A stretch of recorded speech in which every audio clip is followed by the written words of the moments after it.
में आपका स्वागत है।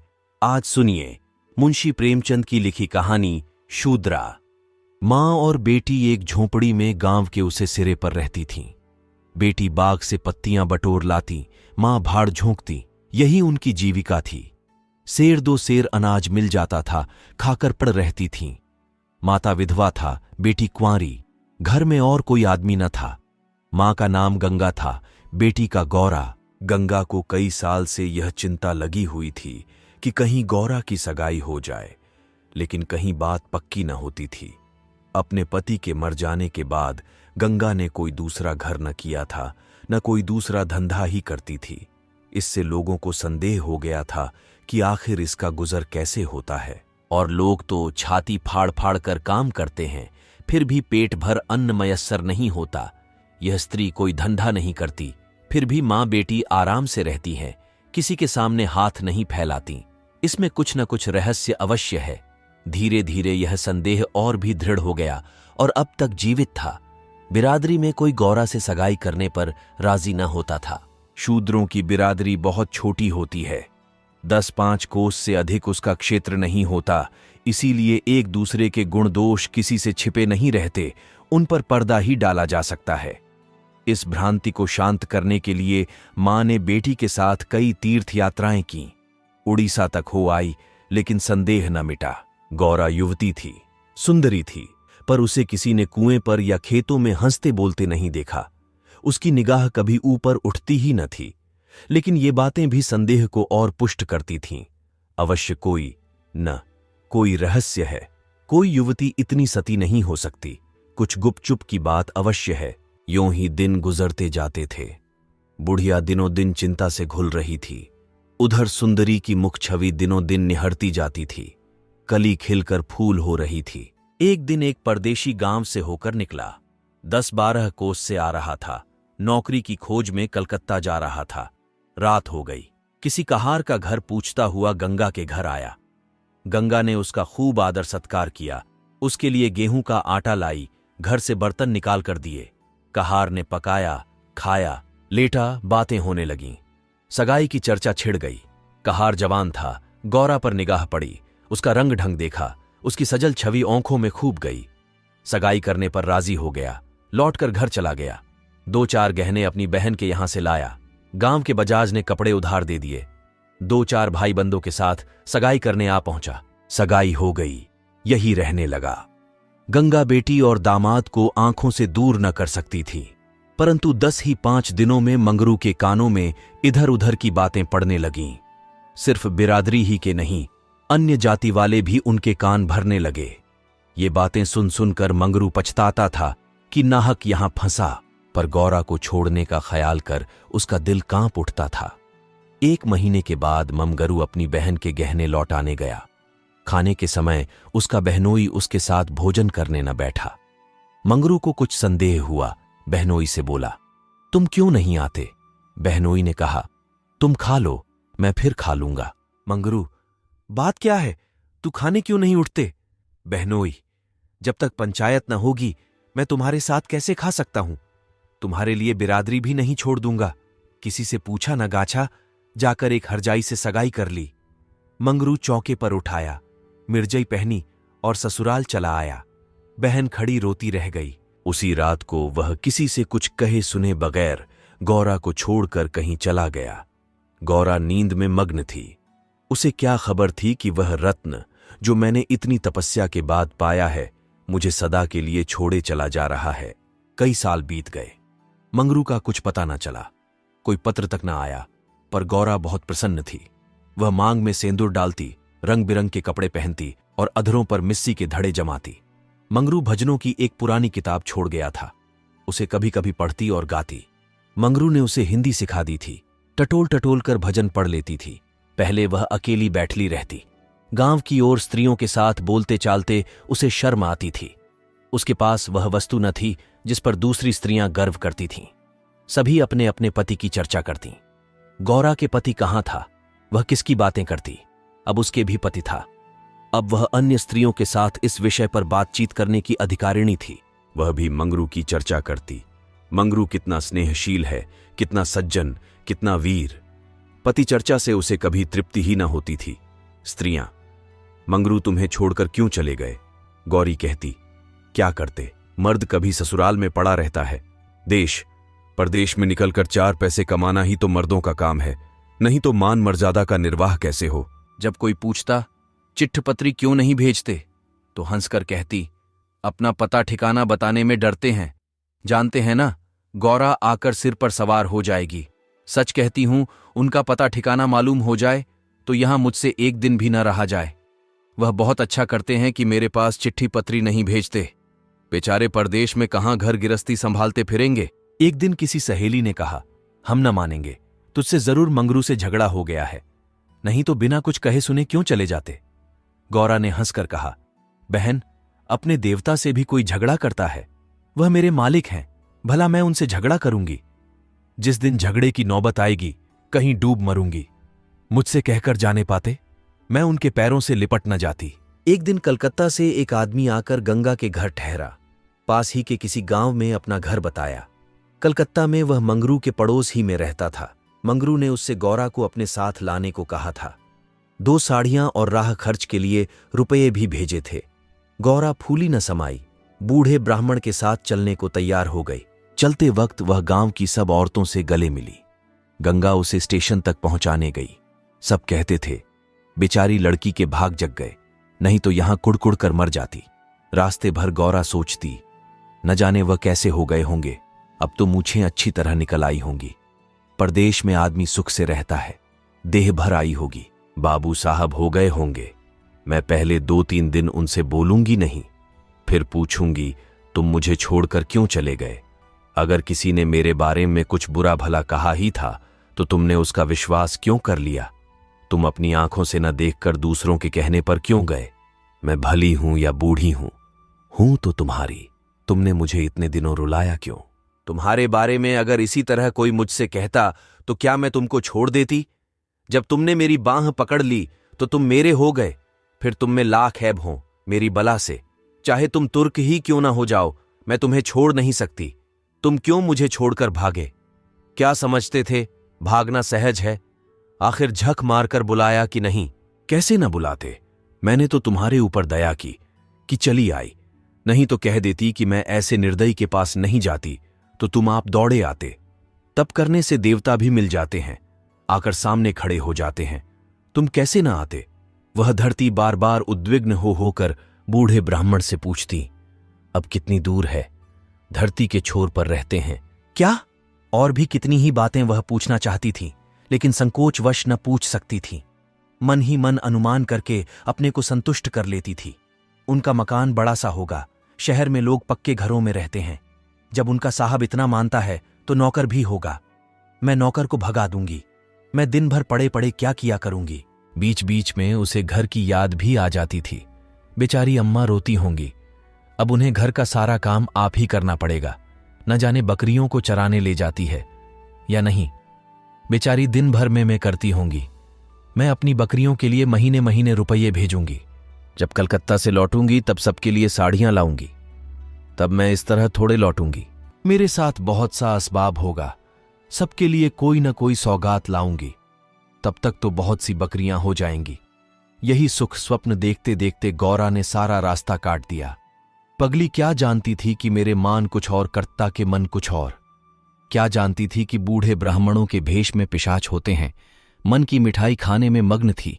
तीसरे दिन गाड़ी कलकत्ता पहुंची। गौरा की छाती धड़धड़ करने लगी। वह यहीं कहीं खड़े होंगे, अब आते ही होंगे। ये सोचकर उसने घूंघट निकाल लिया और संभल बैठी, मगर मंगरू वहां न दिखाई दिया। बूढ़ा ब्राह्मण बोला, मंगरू तो यहां नहीं दिखाई देता। मैं चारों ओर छान आया, शायद किसी काम में लग गया होगा। आने की छुट्टी न मिली होगी। मालूम भी तो न था कि हम लोग किसी गाड़ी से आ रहे हैं। उनकी राह क्यों देखें, चलो डेरे पर चलें। दोनों गाड़ी पर बैठकर चले। गौरा कभी तांगे पर सवार न हुई थी। उसे गर्व हो रहा था कि कितने ही बाबू लोग पैदल जा रहे हैं, मैं तांगे पर बैठी हूं। एक क्षण में गाड़ी मंगरू के डेरे पर पहुंच गई। एक विशाल भवन था, आहाता साफ सुथरा, साइबान में फूलों के गमले रखे हुए थे। ऊपर चढ़ने लगी, विस्मय, आनंद और आशा से। उसे अपनी सुधि ही न थी। सीढ़ियों पर चढ़ते चढ़ते पैर दुखने लगे। ये सारा महल उनका है, किराया बहुत देना पड़ता होगा। रुपये को तो वह कुछ समझते ही नहीं। उसका हृदय धड़क रहा था कि कहीं मंगरू ऊपर से उतरते आ न रहे हों। सीढ़ी पर भेंट हो गई तो मैं क्या करूंगी? भगवान करे वह पड़े सोते रहे हों, तब मैं जगाऊं और वह मुझे देखते ही हड़बड़ा कर उठ बैठे। आखिर सीढ़ियों का अंत हुआ। ऊपर एक कमरे में गौरा को ले जाकर ब्राह्मण देवता ने बैठा दिया। यही मंगरू का डेरा था। मगर मंगरू यहां भी नदारद। कोठरी में केवल एक खाट पड़ी हुई थी। एक किनारे 2-4 बर्तन रखे हुए थे। यही उनकी कोठरी है। तो मकान किसी दूसरे का है। उन्होंने यह कोठरी किराए पर ली होगी। मालूम होता है रात को बाजार में पूरियां खाकर सो रहे होंगे। यही उनके सोने की खाट है। एक किनारे घड़ा रखा हुआ था। गौरा को मारे प्यास के तालू सूख रहा था। घड़े से पानी उड़ेलकर पिया। एक किनारे पर एक झाड़ू रखा था। गौरा रास्ते की थकी थी, पर प्रेमोल्लास में थकन कहां। उसने कोठरी में झाड़ू लगाया, बर्तनों को धो धोकर एक जगह रखा। कोठरी की एक एक वस्तु, यहां तक कि उसकी फर्श और दीवारों में उसे आत्मीयता की झलक दिखाई देती थी। उस घर में भी जहां उसे अपने जीवन के 25 वर्ष काटे थे, उसे अधिकार का ऐसा गौरवयुक्त आनंद न प्राप्त हुआ था। मगर उस कोठरी में बैठे बैठे उसे संध्या हो गई और मंगरू का कहीं पता नहीं। अब छुट्टी मिली होगी। सांझ को सब जगह छुट्टी होती है। अब वह आ रहे होंगे। मगर बूढ़े बाबा ने उनसे कह तो दिया ही होगा। वह क्या अपने साहब से थोड़ी देर की छुट्टी न ले सकते थे? कोई बात होगी तभी तो नहीं आए। अंधेरा हो गया। कोठरी में दीपक न था। गौरा द्वार पर खड़ी पति की बाट देख रही थी। जाने पर बहुत से आदमियों के चढ़ते उतरने की आहट मिलती थी। बार बार गौरा को मालूम होता था कि वह आ रहे हैं, पर इधर कोई नहीं आता था। 9 बजे बूढ़े बाबा आए। गौरी ने समझा मंगरू है। झटपट कोठरी के बाहर निकल आई। देखा तो ब्राह्मण। बोली, वह कहां रह गए? बूढ़ा, उनकी तो यहां से बदली हो गई। दफ्तर में गया था तो मालूम हुआ कि वह अपने साहब के साथ यहां से कोई 8 दिन की राह पर चले गए। उन्होंने साहब से बहुत हाथ पैर जोड़े कि मुझे 10 दिन की मोहल्लत दे दीजिए, लेकिन साहब ने एक न मानी। मंगरू यहां लोगों से कह गए हैं कि घर के लोग आएं तो मेरे पास भेज देना। अपना पता दे गए हैं। कल मैं तुम्हें यहां से जहाज पर बैठा दूंगा।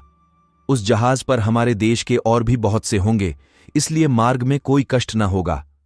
गौरा ने पूछा, कै दिन में जहाज पहुंचेगा? बूढ़ा, 8-10 दिन से कम न लगेंगे, मगर घबराने की कोई बात नहीं। तुम्हें किसी बात की तकलीफ न होगी। अब तक गौरा को अपने गांव लौटने की आशा थी। कभी न कभी वह अपने पति को वहां अवश्य खींच ले जाएगी। लेकिन जहाज पर बैठाकर उसे ऐसा मालूम हुआ कि अब फिर माता को न देखूंगी, फिर गांव के दर्शन न होंगे। देश से सदा के लिए नाता टूट रहा है। देर तक घाट पर खड़ी रोती रही। जहाज और समुद्र देखकर उसे भय हो रहा था। हृदय दहल जाता था। शाम को जहाज खुला। उस समय गौरा का हृदय एक अक्षय भय से चंचल हो उठा। थोड़ी देर के लिए नैराश्य ने उस पर अपना आतंक जमा लिया। न जाने किस देश जा रही हूं, उनसे भेंट भी होगी या नहीं, उन्हें कहां खोजती फिरूंगी, कोई पता ठिकाना भी तो नहीं मालूम। बार बार पछताती थी कि एक दिन पहले क्यों न चली आई। कलकत्ता में भेंट हो जाती तो मैं उन्हें वहां कभी न जाने देती। जहाज पर और कितने ही मुसाफिर थे, कुछ स्त्रियां भी थीं। उनमें बराबर गाली गलौज होती रहती थी, इसलिए गौरा को उनसे बातें करने की इच्छा न होती थी। केवल एक स्त्री उदास दिखाई देती थी। गौरा ने उससे पूछा, तुम कहां जाती हो बहन? उस स्त्री की बड़ी बड़ी आंखें सजल हो गईं। बोली, कहां बताऊं बहन, कहां जा रही हूं? जहां भाग्य लिए जाता है वहीं जा रही हूं। तुम कहां जाती हो? गौरा, मैं तो अपने मालिक के पास जा रही हूं, जहां यह जहाज रुकेगा। वह वहीं नौकर हैं। मैं कल आ जाती तो उनसे कलकत्ता में ही भेंट हो जाती। आने में देर हो गई। क्या जानती थी कि वह इतनी दूर चले जाएंगे, नहीं तो क्यों देर करती। स्त्री, अरे बहन, कहीं तुम्हें भी तो कोई बहकाकर नहीं लाया है? तुम घर से किसके साथ आई हो? गौरा, मेरे आदमी ने कलकत्ता से आदमी भेजकर मुझे बुलाया था। स्त्री, वह आदमी तुम्हारा जान पहचान का था? गौरा, नहीं, उस तरफ का एक बूढ़ा ब्राह्मण था। स्त्री, वही लंबा सा दुबला पतला लकलक बूढ़ा जिसकी एक ओंख में फूली पड़ी हुई है। गौरा, हां, हाँ, वही। क्या तुम उसे जानती हो? स्त्री, उसी दुष्ट ने तो मेरा भी सर्वनाश किया।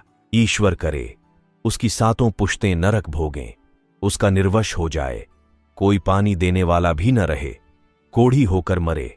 मैं अपना वृतांत सुनाऊं तो तुम समझेगी कि झूठ है, किसी को विश्वास न आएगा। क्या कहूं, बस सही समझ लो कि इसके कारण मैं न घर की रह गई न घाट की, किसी को मुंह नहीं दिखा सकती। मगर जान तो बड़ी प्यार होती है। मिर्च के देश जा रही हूं कि वहीं मेहनत मजदूरी करके जीवन के दिन काटूं। गौरा के प्राण नहीं में समा गए। मालूम हुआ जहाज अथाह जल में डूबा जा रहा है। समझ गई बूढ़े ब्राह्मण ने दगा की। अपने गांव में सुना करती थी कि गरीब लोग मिर्च में भर्ती होने के लिए जाया करते हैं, मगर जो वहां जाता है वह फिर नहीं लौटता। हे भगवान, तुमने मुझे किस पाप का यह दंड दिया? बोली, यह सब क्यों लोगों को इस तरह छलकर मिर्च भेजते हैं? स्त्री, रुपये के लोभ से और किस लिए? सुनती हूं आदमी पीछे इन सभी को कुछ रुपये मिलते हैं। गौरा, मजूरी। गौरा सोचने लगी, अब क्या करूं? यह आशा नौका जिस पर बैठी हुई वह चली जा रही थी, टूट गई थी और अब समुद्र की लहरों के सिवा उसकी रक्षा करने वाला कोई न था। जिस आधार पर उसने अपना जीवन भवन बनाया था वह जलमग्न हो गया। अब उसके लिए जल के सिवा और कहां आश्रय है? उसकी अपनी माता की, अपने घर की, अपने गांव की, सहेलियों की याद आती और ऐसी घोर मर्म वेदना होने लगी मानो कोई सर्प अंतस्थल में बैठा हुआ बार बार डस रहा हो। भगवान, अगर मुझे यही यातना देनी थी तो तुमने जन्म ही क्यों दिया था? तुम्हें दुखिया पर दया नहीं आती? जो पिसे हुए हैं उन्हीं को पीसते हो? करुण स्वर से बोली। तो अब क्या करना होगा बहन? स्त्री, यह तो वहां पहुंचकर मालूम होगा। अगर मजूरी ही करनी पड़ी तो कोई बात नहीं, लेकिन अगर किसी ने कुदृष्टि से देखा तो मैंने निश्चय कर लिया है कि या तो उसी के प्राण ले लूंगी या अपने प्राण दे दूंगी। यह कहते कहते उसे अपना वृतांत सुनाने की वह उत्कट इच्छा हुई जो दुखियों को हुआ करती है। बोली, मैं बड़े घर की बेटी और उससे भी बड़े घर की बहू हूं, पर अभागिनी। विवाह के तीसरे ही साल पतिदेव का देहांत हो गया। चित्त की कुछ ऐसी दशा हो गई कि नित्य मालूम होता कि वह मुझे बुला रहे हैं। पहले तो ओ झपकते ही उनकी मूर्ति सामने आ जाती थी, लेकिन फिर तो यह दशा हो गई कि जागृत दशा में भी रह रहकर उनके दर्शन होने लगे। बस यही जान पड़ता था कि वह साक्षात खड़े बुला रहे हैं। किसी से शर्म के मारे कहती न थी, पर मन में यह शंका होती थी कि जब उनका देहावसान हो गया है तो वह मुझे दिखाई कैसे देते हैं? मैं इसे भ्रांति समझकर चित्त को शांत न कर सकती। मन कहता था, जो वस्तु प्रत्यक्ष दिखाई देती है वह मिल क्यों नहीं सकती? केवल वह ज्ञान चाहिए। साधु महात्माओं को सिवा ज्ञान और कौन दे सकता है? मेरा तो अब भी विश्वास है कि अभी ऐसी क्रियाएं हैं जिनसे हम मरे हुए प्राणियों से बातचीत कर सकते हैं, उनको स्थूल रूप में देख सकते हैं। महात्माओं की खोज में रहने लगी। मेरे यहां अक्सर साधु संत आते थे। उनसे एकांत में इस विषय में बातें किया करती थीं, पर वे लोग सदुपदेश देकर मुझे टाल देते थे। मुझे सदुपदेशों की जरूरत न थी। मैं वैधव्य धर्म खूब जानती थी। मैं तो वह ज्ञान चाहती थी जो जीवन और मरण के बीच का पर्दा उठा दे। 3 साल तक मैं इसी खेल में लगी रही। 2 महीने होते हैं, वही बूढ़ा ब्राह्मण सन्यासी बना हुआ मेरे यहां जा पहुंचा। मैंने इससे वही भिक्षा मांगी। इस धूर्त ने कुछ ऐसा मायाजाल फैलाया कि मैं आंखें रहते हुए भी फंस गई। अब सोचती हूं तो अपने ऊपर आश्चर्य होता है कि मुझे उसकी बातों पर इतना विश्वास क्यों हुआ। मैं पति दर्शन के लिए सब कुछ झेलने को, सब कुछ करने को तैयार थी। इसने रात को अपने पास बुलाया। मैं घर वालों से पड़ोसिन के घर जाने का बहाना करके इसके पास गई। एक पीपल से इसकी धुएं जल रही थी। उस विमल चांदनी में यह जटाधारी ज्ञान और योग का देवता सा मालूम होता था। मैं आकर धुएं के पास खड़ी हो गई। उस समय यदि बाबाजी मुझे आग में कूद पड़ने की आज्ञा देते तो मैं तुरंत कूद पड़ती। इसने मुझे बड़े प्रेम से बैठाया और मेरे सिर पर हाथ रखकर न जाने क्या कर दिया कि मैं बेसुध हो गई। फिर मुझे कुछ नहीं मालूम कि मैं कहां गई, क्या हुआ। जब मुझे होश आया तो मैं रेल पर सवार थी। जी में आया कि चिल्लाऊं, पर यह सोचकर कि अब गाड़ी रुक भी गई और मैं उतर भी पड़ी तो घर में घुसने न पाऊंगी, मैं चुपचाप बैठी रह गई। मैं परमात्मा की दृष्टि से निर्दोष थी, पर संसार की दृष्टि में कलंकित हो चुकी थी। रात को किसी युवती का घर से निकल जाना कलंकित करने के लिए काफी था। जब मुझे मालूम हो गया कि सब मुझे टापू में भेज रहे हैं, तो मैंने जरा भी आपत्ति नहीं की। मेरे लिए अब सारा संसार एक सा है। जिसका संसार में कोई न हो उसके लिए देश परदेश दोनों बराबर है। हां, यह पक्का निश्चय कर चुकी हूं कि मरते दम तक अपने सत की रक्षा करूंगी। विधि के हाथ में मृत्यु से बढ़कर कोई यातना नहीं। विधवा के लिए मृत्यु का क्या भय, उसका तो जीना और मरना दोनों बराबर हैं। बल्कि मर जाने से जीवन की विपत्तियों का तो अंत हो जाएगा। गौरा ने सोचा, इस स्त्री में कितना धैर्य और साहस है, फिर मैं क्यों इतनी कातर और निराश हो रही हूं? जब जीवन की अभिलाषाओं का अंत हो गया तो जीवन के अंत का क्या डर? बोली, बहन, हम और तुम एक जगह रहेंगी, मुझे तो अब तुम्हारा ही भरोसा है। स्त्री ने कहा, भगवान का भरोसा रखो और मरने से मत डरो। सघन अंधकार छाया हुआ था। ऊपर काला आकाश था, नीचे काला जल। गौरा आकाश की ओर ताक रही थी, उसकी संगिनी जल की ओर। उसके सामने आकाश के कुसुम थे, इसके चारों ओर अनंत, अखंड, अपार अंधकार था। जहाज से उतरते ही एक आदमी ने यात्रियों के नाम लिखने शुरू किए। इसका पहनावा तो अंग्रेजी था, पर बातचीत से हिंदुस्तानी मालूम होता था। गौरा सिर झुकाए अपनी संगिनी के पीछे खड़ी थी। उस आदमी की आवाज सुनकर वह चौंक पड़ी। उसने दबी आंखों से उसको ओर देखा। उसके समस्त शरीर में सनसनी दौड़ गई। क्या स्वप्न तो नहीं देख रही हूं? आंखों पर विश्वास न आया, फिर उस पर निगाह डाली। उसकी छाती वेग से धड़कने लगी, पैर थर थर कांपने लगे। ऐसा मालूम होने लगा मानो चारों ओर जल ही जल है और उसमें बही जा रही हूं। उसने अपनी संगिनी का हाथ पकड़ लिया, नहीं तो जमीन में गिर पड़ती। उसके सम्मुख वहीं पुरुष खड़ा था जो उसका प्राणधार था और जिससे इस जीवन में भेंट होने की उसे लेश मात्र भी आशा न थी। यह मंगरू था, इसमें जरा भी संदेह न था। हां, उसकी सूरत बदल गई थी। यौवन काल का वह कांतिमय साहस, सदैव छवि नाम को भी न थी। बाल खिचड़ी हो गए थे, गाल पिचके हुए, लाल आंखों से कुवासना और कठोरता झलक रही थी, पर था वह मंगरू। गौरा के जी में प्रबल इच्छा हुई कि स्वामी के पैरों से लिपट जाऊं। चिल्लाने का जी चाहा, पर संकोच ने मन को रोका। बूढ़े ब्राह्मण ने बहुत ठीक कहा था। स्वामी ने अवश्य मुझे बुलाया था और आने से पहले यहां चले आए।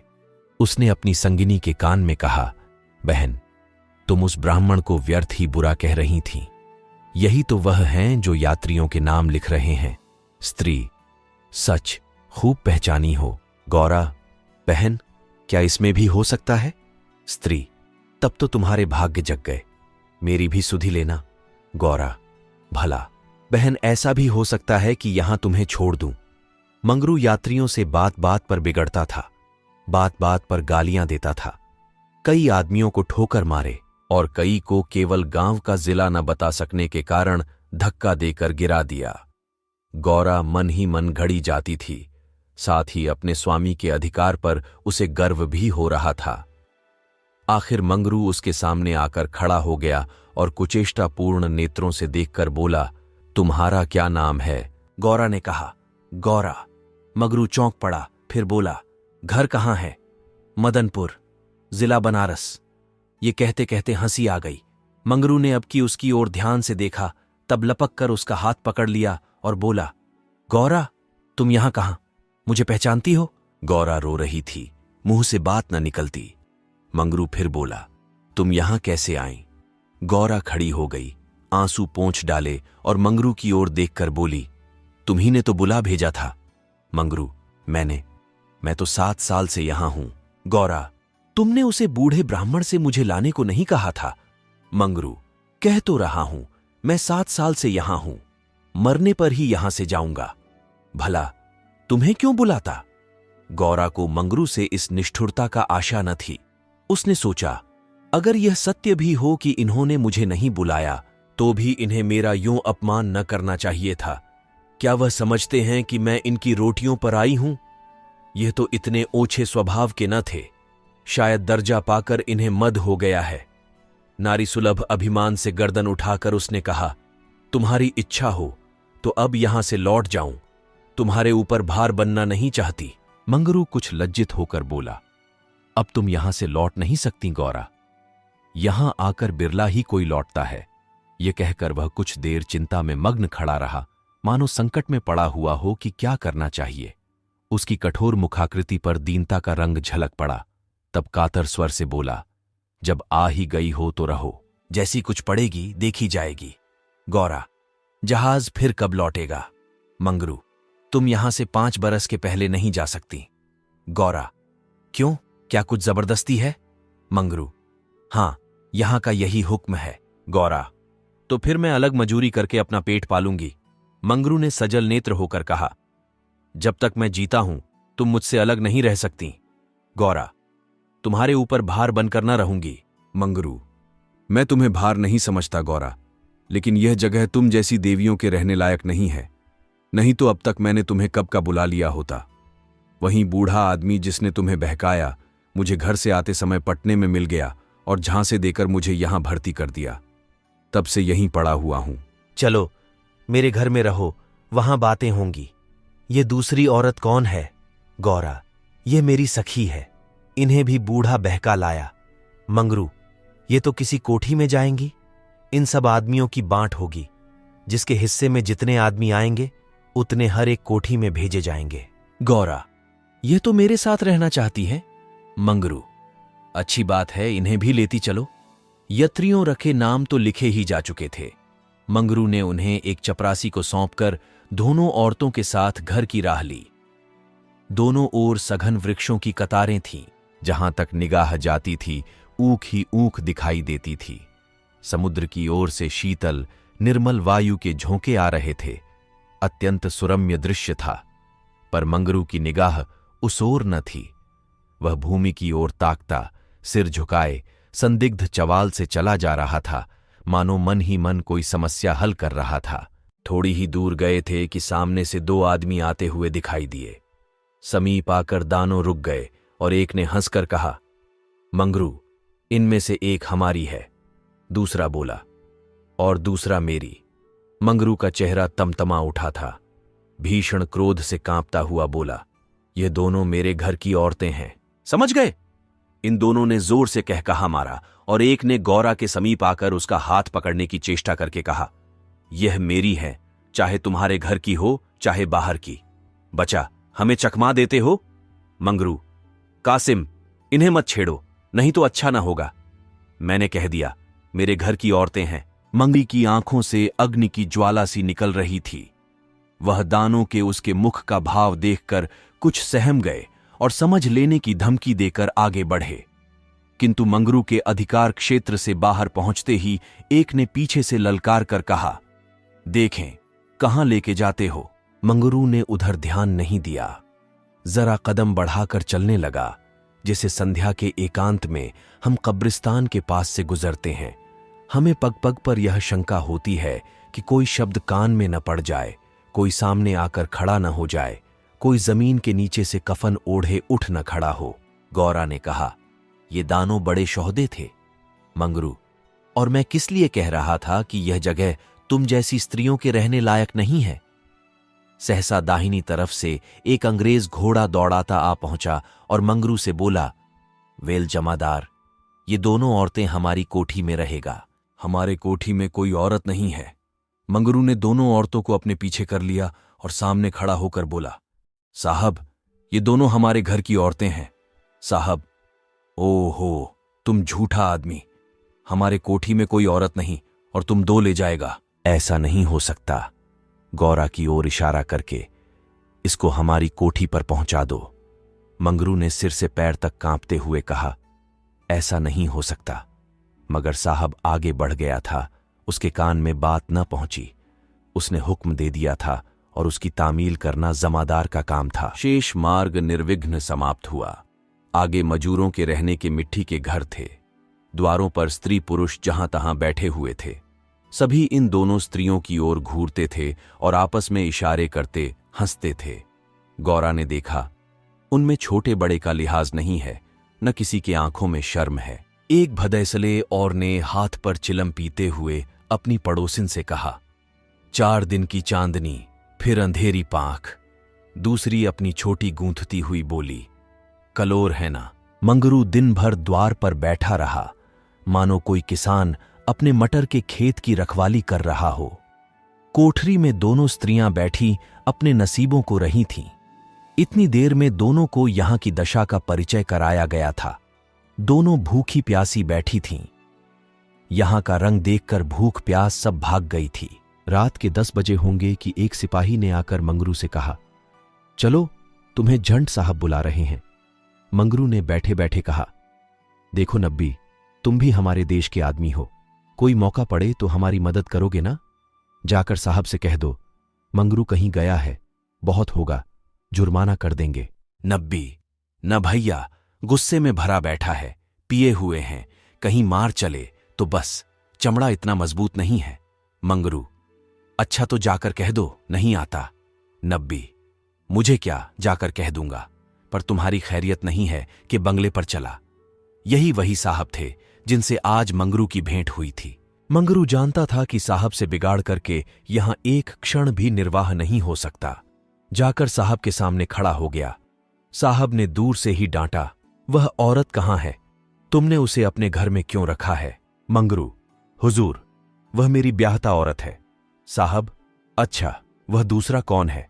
मंगरू, वह मेरी सगी बहन है हुजूर।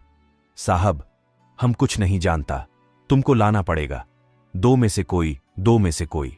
मंगरू पैरों पर गिर पड़ा और रो रो कर अपनी सारी राम कहानी सुना गया, पर साहब जरा भी न पसीजे।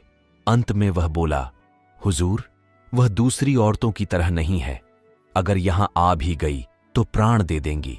साहब ने हंसकर कहा, ओह, जान देना इतना आसान नहीं है। नब्बी, मंगरू अपनी दांव रोते क्यों हो?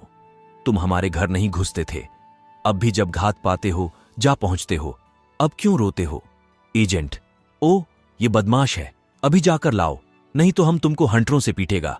मंगरू, हुजूर जितना चाहे पीट लें, मगर मुझसे यह काम करने को न कहें, जो मैं जीते जी नहीं कर सकता। एजेंट, हम 100 हंटर मारेगा। मंगरू, हुजूर 1000 हंटर मार लें, लेकिन मेरे घर की औरतों से न बोले। एजेंट नशे में चूर था। हंटर लेकर मंगरू पर पिल पड़ा और लगा सड़ासड़ जमाने। 10 बाहर कोड़े मंगरू ने धैर्य के साथ सहे, फिर हाय हाय करने लगा। देह की खाल फट गई थी और मांस पर चाबुक पड़ता था तो बहुत जब्त करने पर भी कंठ से आर्त ध्वनि निकल आती थी। टौर अभी 100 में कुछ 15 चाबुक पड़े थे। रात के 10 बज गए थे। चारों ओर सन्नाटा छाया था और उस नीरव अंधकार में मंगरू का करुण विलाप किसी पक्ष की भांति आकाश में मुंडला रहा था। वृक्षों के समूह भी हतबुद्धि से खड़े मौन रोन की मूर्ति बने हुए थे। यह पाषाण हृदय लंपट विवेक शून्य जमादार इस समय एक अपरिचित स्त्री के सतीत्व की रक्षा करने के लिए अपने प्राण तक देने को तैयार था, केवल इस नाते कि यह उसकी पत्नी की संगिनी थी। वह समस्त संसार की नजरों में गिरना गमारा कर सकता था, पर अपनी पत्नी की भक्ति पर अखंड राज्य करना चाहता था। इसमें अणुमात्र की कमी भी उसके लिए असह्य थी। उस अलौकिक भक्ति के सामने उसके जीवन का क्या मूल्य था? ब्राह्मणी तो जमीन पर ही सो गई थी, पर गौरा बैठी पति की बाट जोह रही थी। अभी तक वह उससे कोई बात नहीं कर सकी थी। 7 वर्षों की विपत्ति कथा कहने और सुनने के लिए बहुत समय की जरूरत थी, और रात के सिवा वह समय फिर कब मिल सकता था? उसे ब्राह्मणी पर कुछ क्रोध सा आ रहा था कि यह क्यों मेरे गले का हार हुई। इसी के कारण तो वह घर में नहीं आ रहे हैं। यकायक वह किसी का रोना सुनकर चौंक पड़ी। भगवान, इतनी रात गए कौन दुख का मारा रो रहा है? अवश्य कोई कहीं मर गया है। वह उठकर द्वार पर आई और यह अनुमान करके कि मंगरू यहां बैठा हुआ है, बोली, वह कौन रो रहा है? जरा देखो तो। लेकिन जब कोई जवाब न मिला तो वह स्वयं कान लगाकर सुनने लगी। सहसा उसका कलेजा धक से हो गया। तो यह उन्हीं की आवाज है। अब आवाज साफ सुनाई दे रही थी। मंगरू की आवाज थी। वह द्वार के बाहर निकल आई।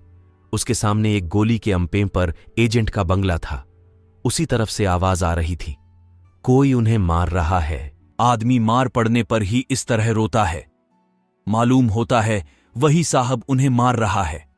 वह वहां खड़ी न रह सकी, पूरी शक्ति से उस बंगले की ओर दौड़ी। रास्ता साफ था। एक क्षण में वह फाटक पर पहुंच गई। फाटक बंद था।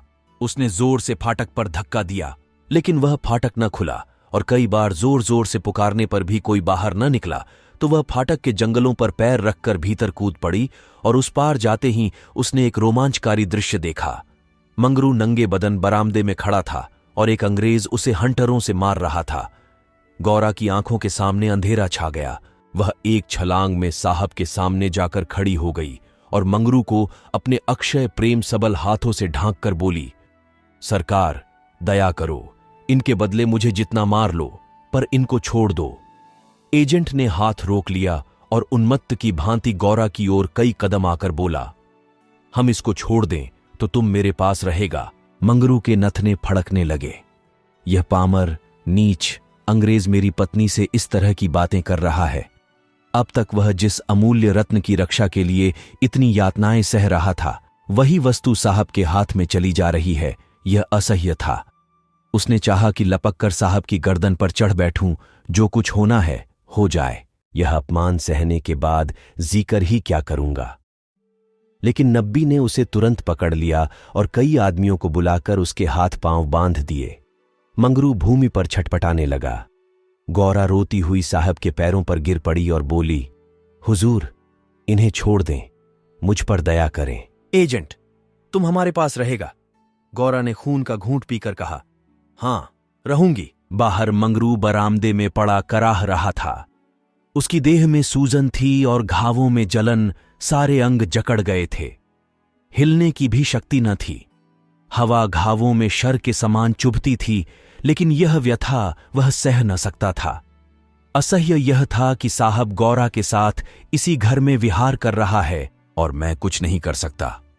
उसे अपनी पीड़ा भूल सी गई थी। कान लगाए सुन रहा था कि उनकी बातों की भनक कान में पड़ जाए तो देखूं क्या बातें हो रही हैं।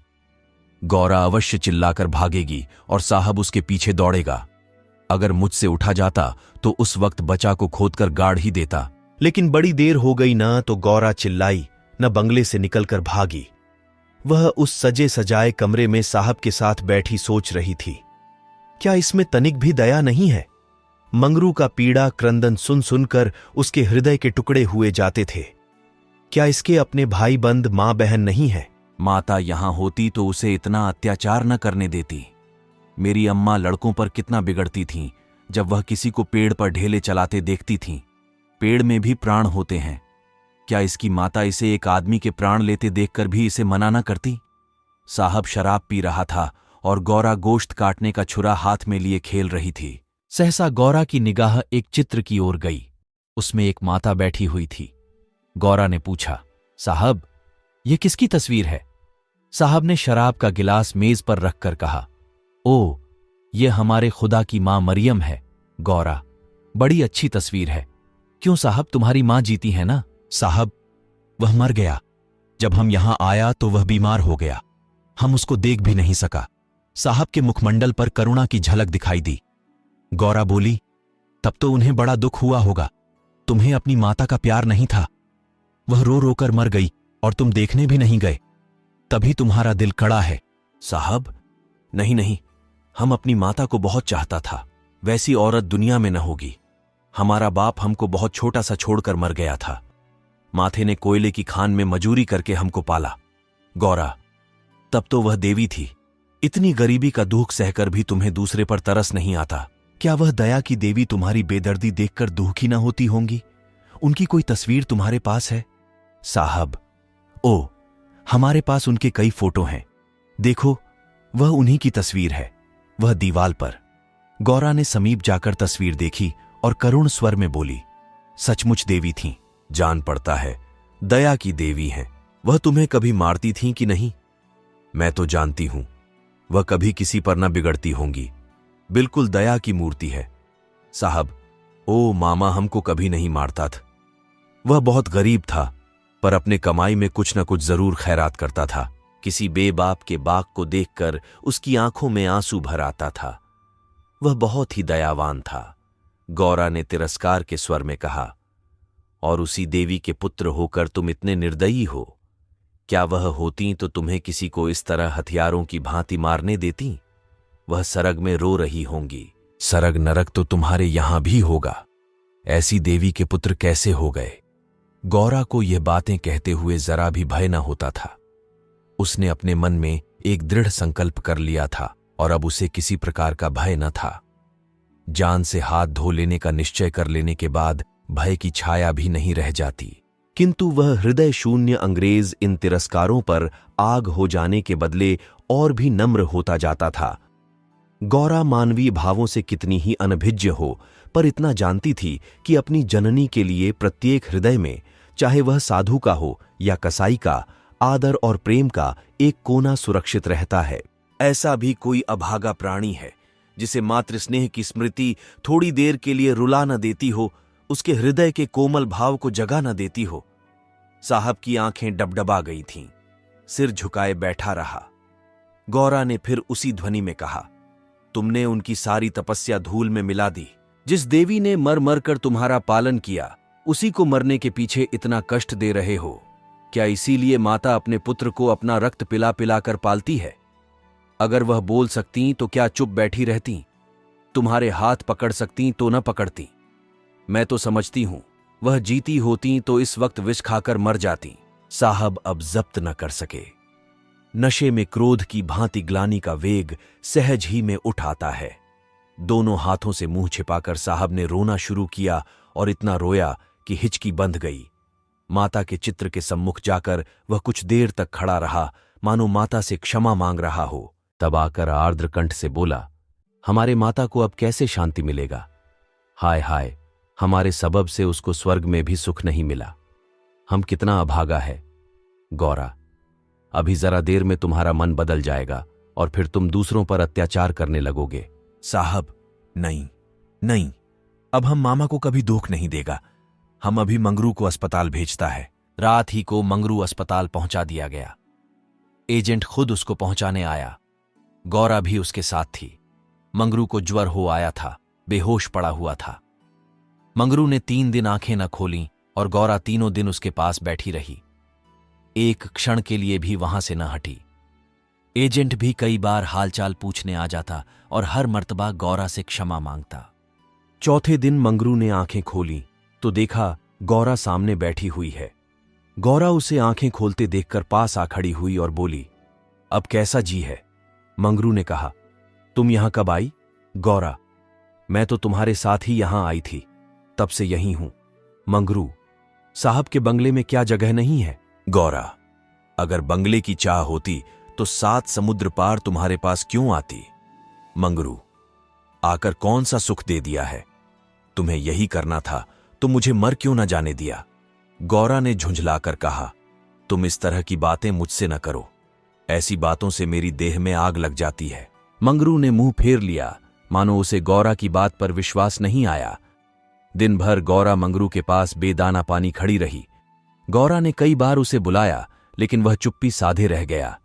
यह संदेह युक्त निरादर कोमल हृदय गौरा के लिए असह्य था। जिस पुरुष को वह देवतुल्य समझती थी, उसके प्रेम से वंचित होकर वह कैसे जीवित रह सकती थी? यही प्रेम उसके जीवन का आधार था। उसे खोकर अब वह अपना सर्वस्व खो चुकी थी। आधी रात से अधिक बीत चुकी थी। मंगरू बेखबर सोया हुआ था।